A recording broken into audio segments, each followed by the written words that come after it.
Bismillahirrahmanirrahim. Assalamualaikum warahmatullahi wabarakatuh. Alhamdulillahirabbil alamin. Alhamdulillahilladzi ja'ala ramadhana syahrus syam wa syahrul mubarak. Allahumma sholli ala Muhammad wa ala ali Muhammad. Segala puji bagi Allah yang telah menjadikan bulan Ramadan sebagai bulan penuh ampunan, bulan syam, bulan dilipatkannya pahala-pahala kebaikan. Salawat dan salam semoga tersampaikan kepada junjungan kita Nabi Muhammad sallallahu alaihi wasallam. Semoga kelak kita semua berhasil mendapatkan syafaat beliau sebagai umatnya. Para siswa, para guru dan wali murid yang dirahmati Allah, bulan Ramadan adalah bulan yang penuh amal, bulan spesial di mana Allah melipat gandakan pahala dari setiap amal kebaikan yang tidak didapatkan sebagaimana kalau kita melaksanakan di hari-hari biasa, berlipat-lipat. Dan begitu banyak amal yang sudah dicontohkan oleh Rasulullah juga para sahabat. Kali ini Pak Anies akan mengisahkan atau menceritakan tentang amalan yang luar biasa, yaitu amalan sedekah. Dan Pak Anies akan menceritakan tentang kedermawanan dari sosok yang bernama Utsman bin Affan. Anak-anak tahu siapa Utsman bin Affan? Utsman bin Affan adalah salah satu khulafaur rasyidin, yaitu para khalifah pengganti Rasulullah. Salah satunya Utsman. Ada siapa lagi? Pertama siapa? Abu Bakar As-Siddiq. Lalu Utsman bin Affan. Lalu Umar bin Khattab. Selanjutnya Ali bin Abi Thalib. Secara khusus, Khalifah Utsman bin Affan itu terkenal karena kedermawanannya. Beliau sangat ikhlas, sangat dermawan untuk membagi hartanya kepada khususnya umat muslim. Ada satu kisah ketika Rasulullah dan para sahabat berhijrah ke Madinah, pindah ke Madinah. Tidak serta-merta mereka mendapatkan suasana kehidupan yang bagus. Ada begitu banyak kesulitan yang harus dihadapi oleh Rasulullah dan para sahabat, yaitu para muhajirin, untuk beradaptasi dengan masyarakat di sana. Salah satunya suatu ketika Rasulullah dan para sahabat itu mendapati suatu kondisi paceklik, yaitu kekeringan yang sangat panjang. Dari situ banyak para sahabat bahkan sampai meninggalkan rumah karena sulitnya untuk mendapatkan terutama air bersih. Saat itu air itu sangat terbatas. Beberapa sumur bahkan sangat kering. Dan di situ ada satu sumur yang melimpah, tapi maaf, bukan dimiliki oleh warga muslim.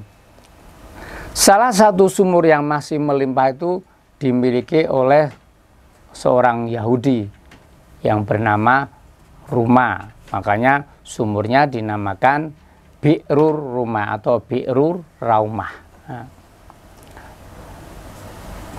Mau tidak mau semua warga di situ akan mengambil dari sumur itu.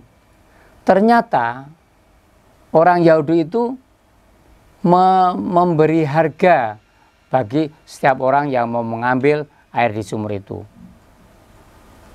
Dan sangat diskriminatif mereka, orang Yahudi itu, untuk orang-orang muslim dikasih harga yang sangat tinggi. Sehingga banyak orang muslim bahkan yang tidak bisa mendapatkan air bersih dari sumur itu.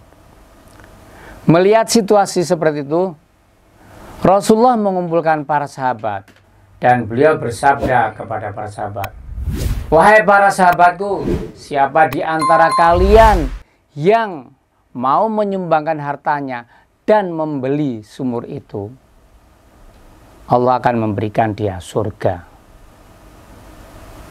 Dalam satu hadis riwayat Muslim dengan mungkin redaksi yang lain, ya.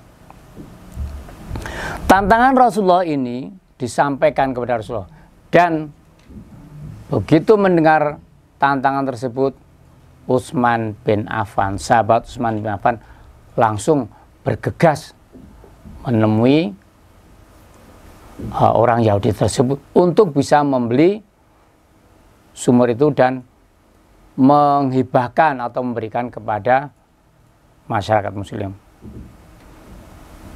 Tapi orang Yahudi itu pintar ya, memang mereka pintar ya. Dia tidak mau.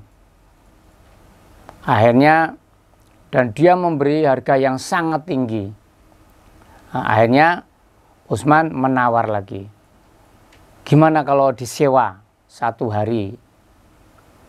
1 hari dimiliki Utsman, 1 hari lagi dimiliki sama orang Yahudi tersebut.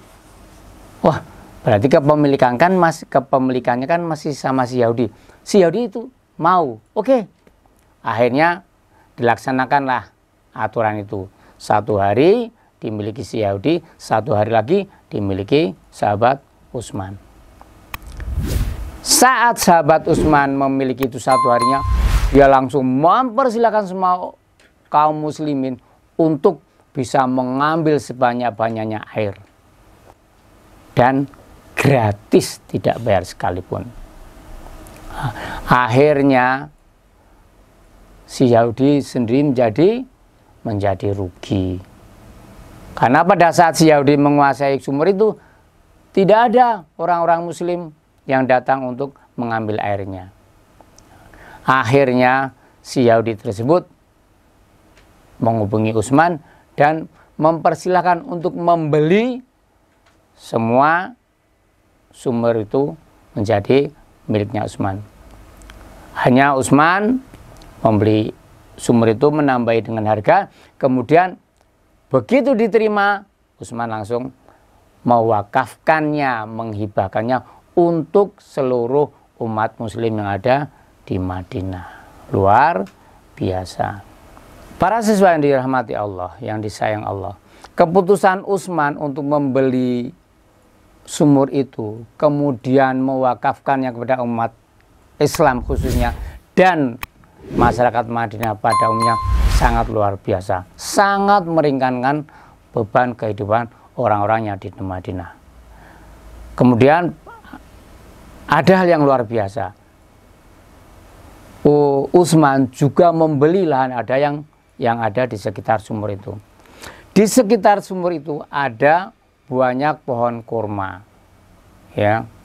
Nah, dari pohon kurma ini dikelola dengan baik dan buahnya dijual, kemudian keuntungannya dimanfaatkan juga untuk masyarakat yang ada di sekitar daerah itu. Luar biasanya dari apa yang dilakukan sahabat Utsman bin Affan ini, wakaf yang dilakukan Utsman itu masih berjalan sampai sekarang. Bayangin, 1400 tahun yang lalu sampai sekarang masih berjalan. Dari wakaf kemanfaatan sumur dan kebun kurma yang ada di sekitar sumur. Sampai sekarang pemerintah Saudi masih mengelola itu.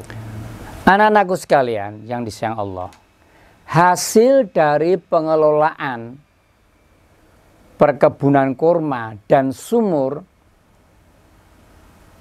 itu dikelola oleh pemerintah Arab Saudi untuk kemanfaatan masyarakat pada umumnya.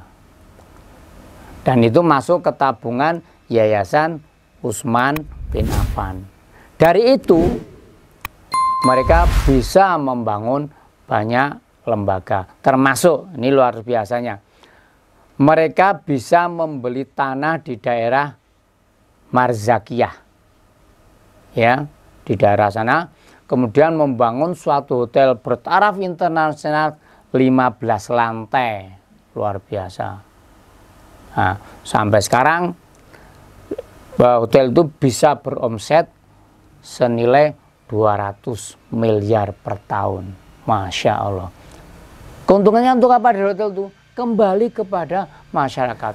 Jadi anak-anak sekalian, bisa kita bayangkan betapa banyaknya, betapa luar biasanya pahala yang diterima Utsman bin Affan dan keluarganya dari wakaf kebun kurma dan sumur yang mereka laksanakan, mereka lakukan. Nah, itulah yang dinamakan sedekah jariyah. Dan itu tidak akan terputus bahkan sampai kita meninggal. Nah, itu kan seperti juga yang disabdakan oleh Rasulullah. Kalau seseorang meninggal, maka terputus segala amal dan pahalanya kecuali 3 perkara. Apa? Ilmu yang bermanfaat. Kedua, sodakotun jariyah, sedekah yang mengalir pahalanya. Termasuk seperti yang Pak Anies sampaikan, seperti contohnya tadi wakaf. Ya. Kemudian, nah ini, waladun solihun yad'ullah, anak-anak soleh yang mendoakan kedua orang tuanya, itu akan tersampaikan kepada mereka dan akan selalu dijabah Allah Subhanahu wa taala. Alhamdulillah, anak-anak sekalian sekolah di SD Maji Syuhada yang diajarkan bagaimana birrul walidain, berbuat baik terhadap kedua orang tua. Jadi jaga sikap kita, terutama Ramadan ini. Perhatikan, jaga lisan dan pikiran kita. Karena apa? Karena soleh itu asyik loh. Nah, oke, itu saja yang Pak Anies sampaikan untuk Ramadan kali ini. Semoga memberi pemikiran yang lebih baik, memberi wacana yang lebih baik, dan memberi tambahan untuk kita bisa bertindak lebih baik. Billahi taufik wal hidayah. Wassalamualaikum warahmatullahi wabarakatuh.